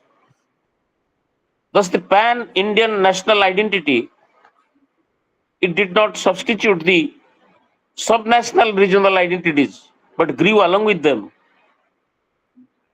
So we can say that nationalism and regionalism, they are not always incompatible. They are not competing with each other.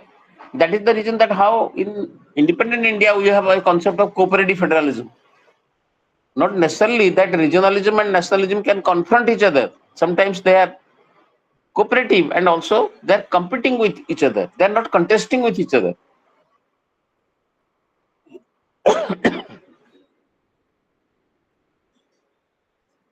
And with the advent of modernity and nationalism, a process of bourgeois class formation took place which transcends the barriers of caste, religion, and tribe.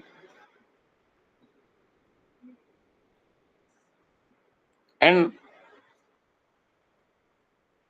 the Indian nationalism comprised of both pan-Indian as well as the regional feeling, both pan-Indian feeling and also the regional feeling.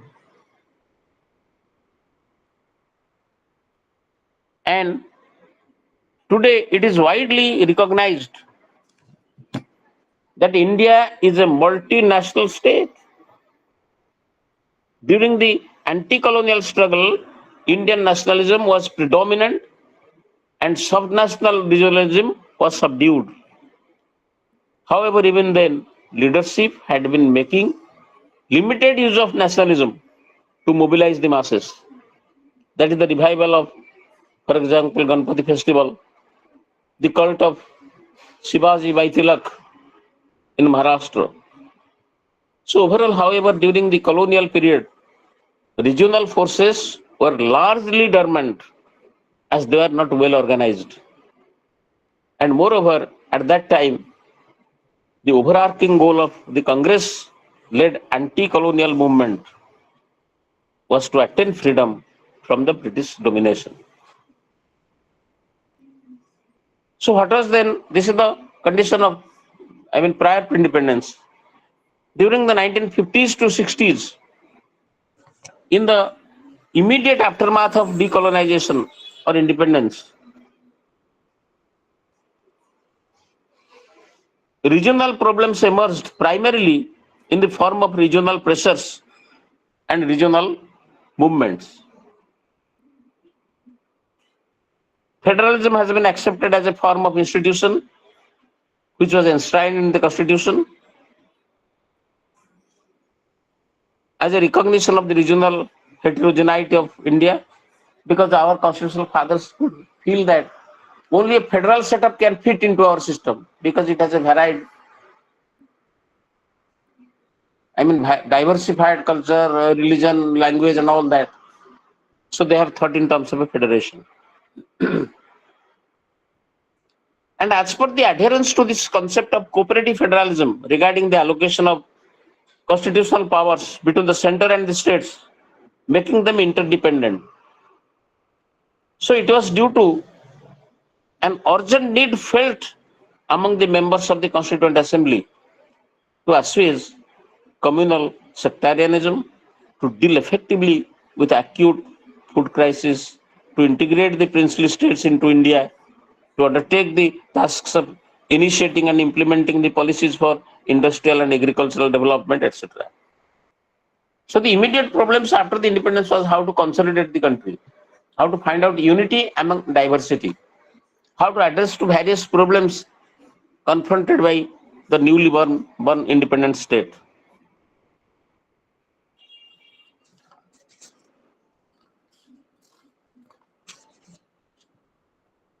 So the recent growth of regionalism and also we can have some idea on the factors of economic imbalance. From a class perspective, regionalization of Indian polity in the 60s and 70s can be attributed to the rise of the rich landed peasantry. In league with regional parties, particularly in the aftermath of the Green Revolution.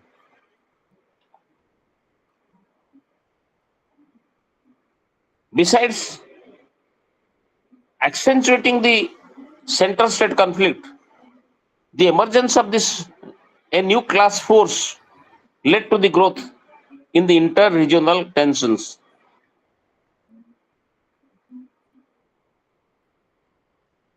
And this explains particularly the construction of the regional identity increasingly either on the basis of perception of income, economic discrimination, or the urge for speedier economic development, like in case of Kutch, Saurashtra, Marthwad, Vidarbha, Telangana, and Jharkhand.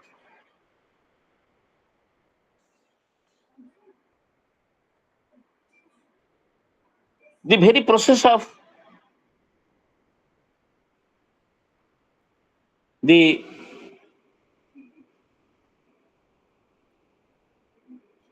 formation of various regional groups and all that,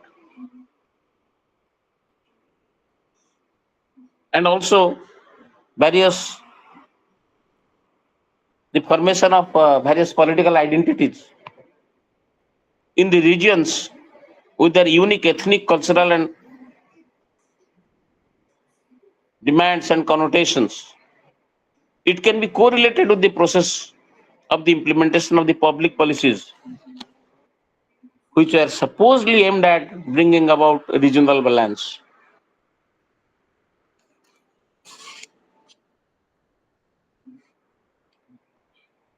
The new economic reforms have seen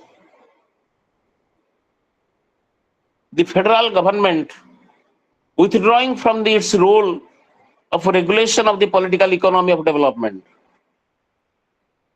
Under the structural adjustment programs at the behest of the World Trade Organization, that is WTO regime, the center has been able to give liberal grants to the different regions, especially the poorer regions. Thus, the regions have been competing against each other for domestic and foreign direct investment, FDI. The regions with the developed infrastructure, they have been able to attract the greater investment than the regions with poor infrastructure. And this trend has further widened the gap between the rich and the poor regions by making the scope wider for regional tension and regional imbalances. So please remember, we can have a conclusion because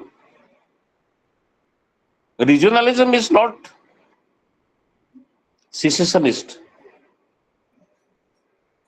To make regional demands doesn't mean to secede away from the union, I mean from the federation. It is not, it is never always secessionist. But it may become so if it is not handled properly. If regionalism cannot be handled properly, this may lead towards secessionist activities. Thus, regional imbalance has to be addressed properly because that may pose a threat to national unity and integrity, and it cannot be left to the market forces alone, which are exclusionary in nature. And therefore, the market forces sometimes can act detrimental to the interest of the peripheral regions.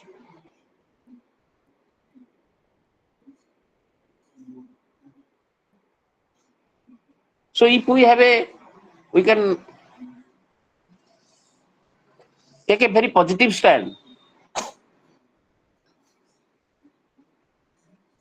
India has become a very unique experiment in unity and diversity. The existence of so many different forms of identities in India, rather it has been a positive factor in the sense that it has prevented regional conflicts from being concentrated along one particular fault line, as it is case in case of federal democracies of Canada and Australia. And it also gives sufficient education and consciousness to live amicably. So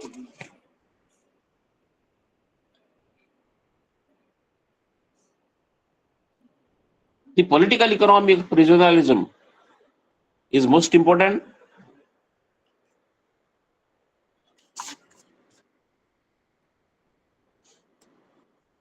The most importantly, for our purpose, since richer states are more equipped than the poorer ones to regain a part of lost revenue by adapting to other aspects of the federal government's liberalization policies. This divides the regional political elite from different states.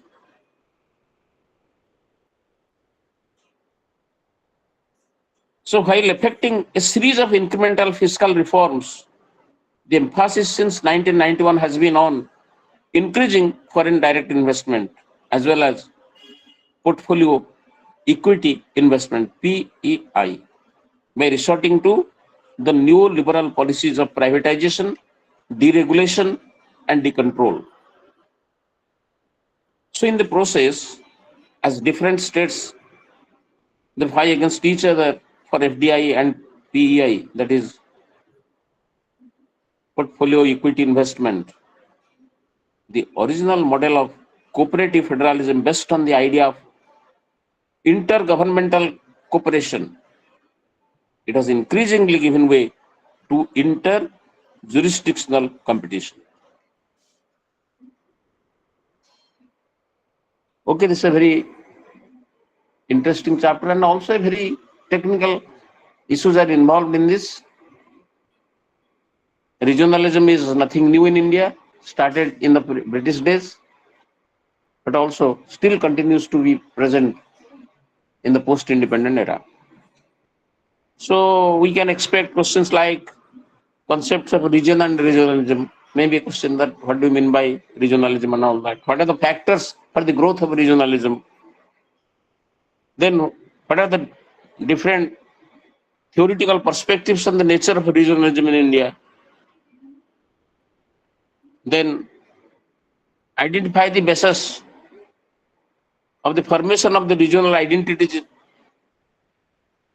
during a particular period. The questions may be there during 50s or 60s like that, or during the period of globalization. And maybe questions on the impact of new economic policy on regionalism or vice versa. The regionalization of Indian politics and its implication on the new economic policies.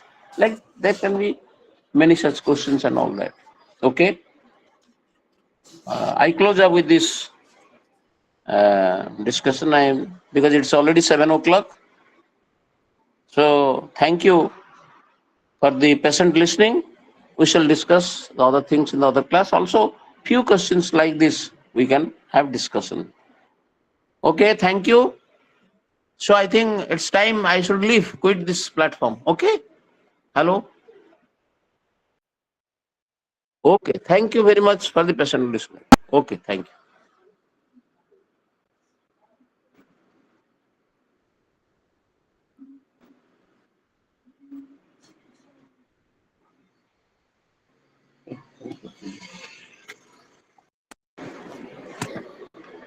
बहुत हराना जिंदगी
attracts the world's biggest cricket influence live on Star Sports.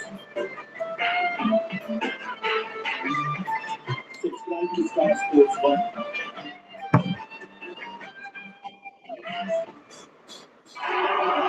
मैं हूँ ऋषभ पंत। देखिए Tata IPL से star sports.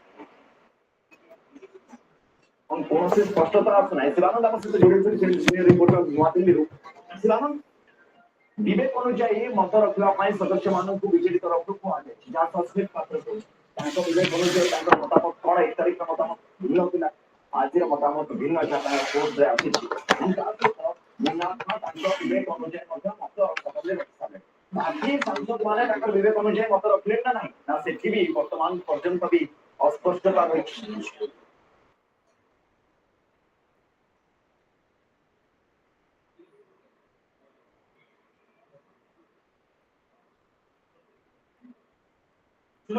BJD ତାର ଆଭିମୁଖ୍ୟ ସ୍ପଷ୍ଟ କରିଛି ଏହା ପୂର୍ବରୁ ମଧ୍ୟ ଗତକାଲି ସେମାନେ କହିଥିଲେ ଯେ ସେମାନେ ବିରୋଧ କରିବେ ଏବଂ ଆଜି ମଧ୍ୟ ଯେତେବେଳେ ରାଜ୍ୟସଭାରେ ମୁନା ଖାଁ ଯିଏକି ତାଙ୍କ ନିଜର ଡିବେଟ ସେ ମଧ୍ୟ କହିଥିଲେ ସ୍ପଷ୍ଟ ଭାବରେ ଯେ ଆମର ପାର୍ଟି ସୁପ୍ରିମୋ ପାର୍ଟି ନିଷ୍ପତ୍ତି ନେଇଛି ଯେ ଏହାକୁ ବିରୋଧ କରିବେ କିନ୍ତୁ ବର୍ତ୍ତମାନ ୟୁଟର୍ନ କଣ ପାଇଁ ଏ ନେଇକି ମଧ୍ୟ ଚର୍ଚ୍ଚା ଜୋରଦାର ଦିଲ୍ଲୀରେ ଆରମ୍ଭ ହୋଇଛି ଯେ ବିଜୁ ଜନତା ଦଳ ଏହା ପୂର୍ବରୁ ଅତୀତରେ ଇସ୍ୟୁ ବେସ୍ଡ ସମର୍ଥନ କରୁଥିଲେ କିନ୍ତୁ ଏଥର କାହିଁକି ସେମାନେ ବିରୋଧୀ ପାଇଁ ପ୍ରଥମେ ନିଷ୍ପତ୍ତି ନେଲେ ଏବଂ ବର୍ତ୍ତମାନ ତାଙ୍କର ବିବେକ ଅନୁସାରେ ସେମାନେ ତାଙ୍କର ଭୋଟ ଦେବେ ଏବଂ ବିବେକ ଅନୁସାରେ 7 ଜଣ ବର୍ତ୍ତମାନ ସାଂସଦ ଅଛନ୍ତି ଏବଂ ତାଙ୍କର ଆଭିମୁଖ୍ୟ ବର୍ତ୍ତମାନ ସେମାନେ ଧୀରେ ଧୀରେ ସ୍ପଷ୍ଟ କରୁଛନ୍ତି ଯେଭଳି ଭାବେ ସସ୍ମିତ ପାତ୍ର ନିଜ ଟ୍ୱିଟରେ ସେମାନେ ଯାହା ସେ କହିଛନ୍ତି ଯେ ବିବେକ ଅନୁସାରେ ସେମାନେ ନିଷ୍ପତ୍ତି ନେବାକୁ ଯାଉଛନ୍ତି କିନ୍ତୁ ଯଦି ଆମେ କହିବା ୟା ପୂର୍ବରୁ ସେମାନେ ବିରୋଧ କରିବା ପାଇଁ ଏକ ପ୍ରକାର ପାର୍ଟି ନିଷ୍ପତ୍ତି ନେଇସାରିଥିଲା ପାର୍ଟି ସୁପ୍ରିମୋ ନିର୍ଦ୍ଦେଶ ଦେଇସାରିଥିଲେ ଏବଂ ଗତକାଲି ମଧ୍ୟ ଆମେ ମୁନା ଖାଁଙ୍କର ଯେତେବେଳେ ପ୍ରତିକ୍ରିୟା ଦେଇଥିଲୁ ସେ କହିଥିଲେ ଯେ ଆମେ ବିରୋଧ କରିବୁ ଆଜି ମଧ୍ୟ ରାଜ୍ୟସଭାରେ ସେ କହିଥିଲେ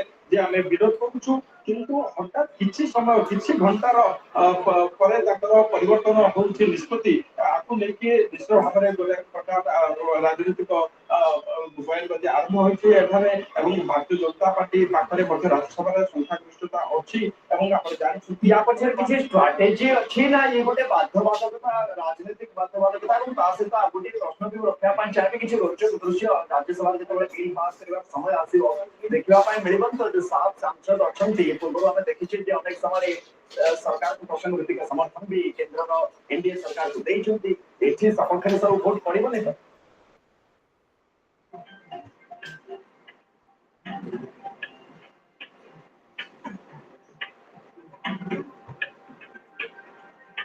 ବିଷୟରେ ଯେତେବେଳେ ଭୋଟିଂ ହବ ସେତେବେଳେ ଦେଖିବା କଥା ହଉଛି ଯେ ବିଜୁ ଜନତା ଦଳର ସମସ୍ତ 7 ଜଣ ସାଂସଦ କଣ ଉପସ୍ଥିତ ରହୁଛନ୍ତି ନା ସେମାନେ ଅନୁପସ୍ଥିତ ରହୁଛନ୍ତି ଯଦି ଉପସ୍ଥିତ ରହୁଛନ୍ତି ସେମାନେ ଭୋଟିଂ ରେ ସେମାନେ ନିଶ୍ଚିତ ଭାବରେ ପାର୍ଟିସିପେଟ କରିବେ ଏବଂ ଯଦି ନ କରୁଛନ୍ତି ତାହେଲେ ସେମାନେ କଣ ସଂସଦ ବାହାରକୁ ଆସିଯିବେ କି ଅନୁପସ୍ଥିତ ରହିବେ କି ତାକୁ ମଧ୍ୟ ସମସ୍ତଙ୍କର ଦେଖିବାର ବାକି ରହିଲା କାରଣ ୟା ପୂର୍ବରୁ ସେମାନେ କହି ଆସୁଥିଲେ ବିରୋଧ କରିବେ ଏବଂ ଏବେ କହୁଛନ୍ତି ନାଇଁ ଯେତେବେଳେ ଫୋରମରେ ପାର୍ଟି ଫୋରମରେ ଆଲୋଚନା କରାଯାଉଛି ଗୋଟେ ପ୍ରଶ୍ନ ସମସ୍ତଙ୍କ ମନକୁ ଏଇଟା ଆସିଛି ଯାହା ପଛରେ କିଛି ଗୋଟେ ଷ୍ଟ୍ରାଟେଜି ଅଛି ନା ରାଜନୈତିକ ବାଧ୍ୟବାଧକତା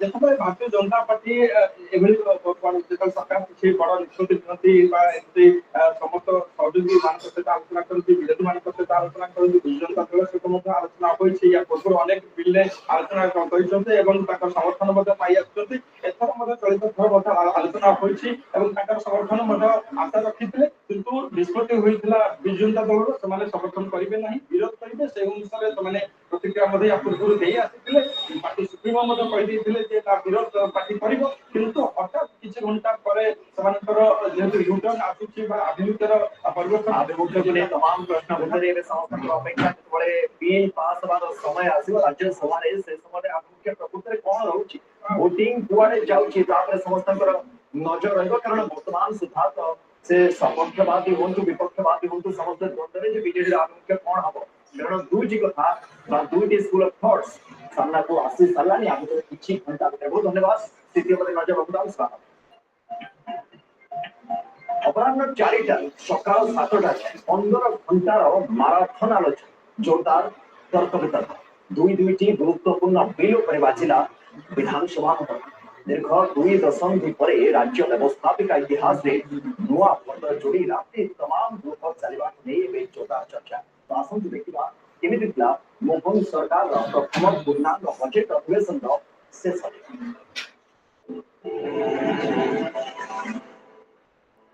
देश देखिला राज्य गणतंत्र मंदिर रे विरल दृश्य व्यवस्थापिका इतिहास रे नुआ अध्याय। दीर्घ 2 दशंधि परे सारा राति चाहिला विधानसभा जाग्रत रहिले गणतंत्र जाग्रत प्रहरी। राति तमाम सरकार आलोचना पूरा राति शासक विरोधी तर्क वितर्क पुणी शेषରେ निष्कर्ष पास ହେଲା 2 बिल। କାଲି ଅପରାହ୍ନ 4ଟାରୁ ଆଜି ସକାଳ 7:05 विधानसभा साधारणतः हंगामा हट्टगोल और बारंबार गृह मुलतवीर दृश्य देखि देखि विराट जनगणक काली किसी एमिति भिन्न थिला नुआ नदी सृष्टि करिथिला आम विधानसभा। दुईटी गुरुत्वपूर्ण बिल उपरे लगातार 15 घंटारू अधिक काल आलोचना करी रचिछि सफलतार नुआ फर्द। पूरा घटनाक्रम थिला एमिति उच्च शिक्षा मंत्री सूर्यवंशी सूरज आगत करिथिबा गुरुत्वपूर्ण विश्वविद्यालय संशोधन बिल उपरे अपराह्न 4टारू वितर्क आरंभ होइथिला। देश नथिला विधानसभा गृह कार्य राति 9टा पर्यंत चलिबार विधि थिला कि घोष रणा देई अवधि बढ़ा जाइथिला। घमाघोट आलोचना लंबिथिला और दीर्घ 12.5 घंटा धरि बहु तर्क वितर्क एवं आलोचना परे शेषरे भोर 4:29 रे पारित हला विश्वविद्यालय संशोधन बिल 2024। 12.5 घंटा विधानसभा चलला पर गोटे बिल पास होला तो और मोबाइल को डिस्कशन हुआ सुजन मिला कुछ ना नुआ विधानसभा किभଳି ଭାବରେ କେତେ ବିଖୁଣା ଭାବରେ ପ୍ରତ୍ୟେକ ୱାର୍ଡ କମାଣ୍ଡ ଲାଗି ଡିସ୍କସନ କରାହୁଏ। एही सैन्यत्रा कार्य संगे संगे पूर्व मंत्री पृथ्वीराज परिचन्न आगत करथिले राज्य राजपथ प्राधिकरण बिल 2024 और या ऊपर भी जोरदार वितर्क परे बिल पास होला बेलକୁ राति पाहिसारी सकाळ 7 बजे साथिला आलोचना पर्यालोचना तापरे सब कथा को देकी प्रति क्लॉज बाय क्लॉज संपूर्ण रूपे करागला और राति पाई गला तेते निश्चित भाव ये गणतंत्र पर एक अत्यंत शुभ सूचना और ओडिसा रे विकास रे समस्त सहभागिता आगामी दिन रे रहिबो ये कथा निश्चित भाव से कथा भी स्पष्ट कर गुणात्मक आलोचना लोक पाखरे युक्ति संगत तर्क वितर्कर बलिष्ठ मंच विधानसभा एहार जेमिति पुनरुद्धार होउतिला मोहन सरकार शासक विरोधी लड़ाई जमुतिला मुख्यमंत्री मोहन माझी सारा राति उपस्थित रही खाली आलोचनार नेतृत्व नेउनथिले अनुपस्थित थिबा शासक दलर विधायक को फोन करी गृह को आसेबाकु कहथिले किंतु उपस्थित नथिले विरोधी दल नेता नवीन पटनायक। तेबे बीजेडी विधायक अरुण साहू 3 घंटारू अधिक रणेंद्र प्रताप स्वाई 1.5 घंटारू अधिक एवं गणेश्वर बेहरा घंटारू अधिक काल विश्वविद्यालय बिल विपक्ष में मत रखिथिला बेले उच्च शिक्षा मंत्री सूर्यवंशी सूरज मध्य घंटारू अधिक समय धरि काउंटर करिथिले। बिल पर दुर्दर्शन आलोचना करबा गोटे भल लक्षण। आज आप विश्वास करेंगे जो 12.5 घंटा आलोचना मोर आलोचना अवधि 3 घंटा 10 मिनट समूह आलोचना 3 घंटा 25% आलोचना लगी। नुआ सरकार प्रथम पूर्णांग बजेट अधिवेशन रे व्यवस्थापिका रे धारा अनेक पाई नुआ थिला। नुआ पीढ़ी नुआ विधायक को भी आहुरी रोमांचित करुथिला। सारा राति बिल उपरे टिकिनिकी आलोचनार नुआ अनुभूति राति उजागर रही आलोचना रे भाग लेछवा 100 रु अधिक विधायक भितरु किए केते बेले मझिरे मझिरे विधानसभा लबी को जाई साष्टांग हेउतिले तो किछि समय परे पूरी गृह कार्य को करदेले जेमिति नथिला क्रांतिर चिन्ह।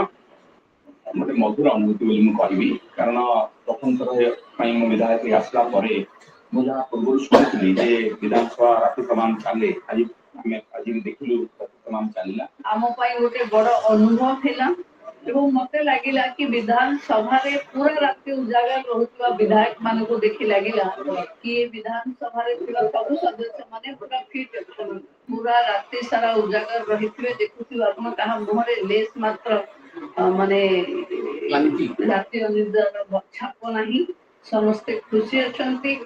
पूर्व 1969 मसीहारे विश्वविद्यालय आईन पारित हेबा बेले एवं शेष थर पई 2003 रे कमिशनरेट बिल पास हेला बेले सकाळ जाय चलिथिला विधानसभा और प्राय 22 वर्ष परे सारा राति विधानसभा चली दुईटी गुरुत्वपूर्ण बिल पास हेबा मोहन सरकार बड़ उपलब्धि बोली कह जाउछि। भुवनेश्वर कैमरामैन विश्वजीत और प्रभात सह जगदीश दास और सम्मेलन साहू रिपोर्ट ओटीवी। एपटे 12.5 घंटा मार्केट वितर्क पर विश्वविद्यालय संशोधन बिल पारित होगा ने उत्साहित शासक शिक्षा मंत्री कहते जे विश्वविद्यालय गुड़िकर पद पदवी पूरण बिल पारित होगा जरूरी था याफल एणिकी सरकारी नियंत्रण मुक्त यूनिवर्सिटी तेरे बीजेडी कड़ा समालोचना करी चंचलतापूर्ण भाव में सरकार आनिथिबा बिल यूनिवर्सिटी रो स्वायत्तता को नष्ट करदेव बोली कहछि। विधानसभा विश्वविद्यालय संशोधन बिल पारित फेर सिनेट व्यवस्था पूरण हेब सबु पद पदवी कुलपति कार्यकाल 4 वर्ष कि सर्वाधिक 70 वर्ष बयस जाए रही। बुधवार अपराह 4टा गृह विश्वविद्यालय संशोधन बिल पर आरंभ है सरगरम चर्चा। मोशन आनी राति 9टा पर भी आलोचना जारी रहा। राति प्राय 11टा बिल उपर उत्तर रखिले उच्च शिक्षा मंत्री सूर्यवंशी सूरज। बिल रे थिबा 12टी धारा और गोटी अनुसूची उपरे विरोधी आनिथिबा संशोधन प्रस्ताव उपरे राति सारा घमाघोट युक्तितर्क चलिला। घोर समय ओडिशार प्रति शिक्षार सूर्योदय हेब बोली कहिले उच्च शिक्षा मंत्री। पाखापाखि 12.5 घंटा पर गुरुवार भोर प्राय 4:30 बाचनिक भोट रे पारित हैला विश्वविद्यालय संशोधन बिल 2024। हेले काहे की आवश्यकता पड़िला ही बिल रो उच्च शिक्षा मंत्री कहते राज्य सरकार ए बिल आनिबा पई व्यस्त कारण राज्य थिबा विश्वविद्यालय गुड़िकरे 1307 टीचिंग स्टाफ नाहांती सेति पई सरकार अवसर प्राप्त को नियुक्ति दैछंती। एबे 16% प्रोफेसर एवं 44% असिस्टेंट प्रोफेसर अछंती। 45% प्रोफेसर को नहीं राज्यर समस्त विश्वविद्यालय चाहूछि। राज्य रे 17टी विश्वविद्यालय रु 8टी रो ना ग्रेड रहिछि 9टी को मिलिनि कोनो ही बिल आनिबा अति जरूरी थिला। विश्वविद्यालय एडी सरकारी नियंत्रण मुक्त हेबो बोली कहिसंती उच्च शिक्षा मंत्री। सिलेक्ट कमिटी जो वाइस चांसलर जो थिला सेतिरे सरकारी हस्तक्षेप बहुत रहउतला एवं टीचर सिलेक्शन ऑफिस माध्यम रे होतला जेने कि स्पेशलाइजेशन कोर्स हमें पाइपर नथिले विशेष कर उच्च शिक्षा व्यवस्था को एक संस्कार धर्म दिगरे आगु बढ़ाय पई एक सहायक दे। एपटे बिल में जारी रही राजनैतिक बयानबाजी। बीजेडी कही राज्य सरकार चंचकतापूर्ण बिल आनी बिल रे राज्यपाल शक्ति को खेल कर UGC draft guideline NEP guideline और नुआ बिल मध्य तालमेल नहीं जेहेतु 4 वर्ष तले बीजेपी विरोधी दल थिला एवं यूजीसी को लगे मामला करथिले तेणु निज जीत रक्षा पाई बिल आनी तरबरिया भाबे संख्या बल रे पास कराइछंती। जवाब रे बीजेपी कहिछि ए बिल शिक्षा क्षेत्र रे वैप्लविक परिवर्तन आनिबो। पूर्व सरकार विश्वविद्यालय क्षमता को संकीर्ण कर देथिले एबे ताकू स्वायत्त करा जायछि। सेमाने जेहेतु बिल को विरोध करथिले तेणु तांकर जिद्दी रखिया पे तांकर लड़ाई